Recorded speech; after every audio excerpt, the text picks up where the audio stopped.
গর্ভে সন্তান থাকা অবস্থায় কি কি আমল করলে সন্তান নেককার হয়। গর্ভবতী মায়েরা গর্ভস্থ সন্তান যেন নেককার হয় সেজন্য তাদের সুনির্দিষ্ট করে আলাদা কোনো পৃথক কোনো দোয়া কোরআন হাদিসে বলা হয় নাই। তবে তারা আল্লাহ তাআলার কাছে ওই যে অন্য সব সময়ের মতো করে সূরা ফুরকানের ৭৪ নম্বর আয়াতের দোয়াটা পড়বেন, রব্বানা হাব লানা মিন আজওয়াজিনা ওয়া যুররিয়াতিনা কুররাতা আয়ুন ওয়াজআলনা লিল মুত্তাকিনা ইমামা। আল্লাহ আমার রব, আপনি আমার সন্তান সন্ততি, স্বামী স্ত্রী, আমার জীবন সঙ্গী সবাইকে মুত্তাকিদের ইমাম বানায় দেন, চক্ষু শীতলকারী বানায় দেন।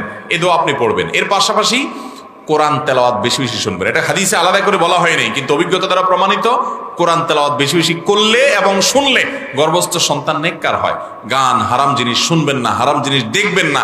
এই টাইমটাতে অন্তত গুনাহ থেকে বেঁচে থাকবেন। এবং সবচেয়ে বেশি গুরুত্বের সাথে যেটা করবেন হলো যে হারাম খাবেন না।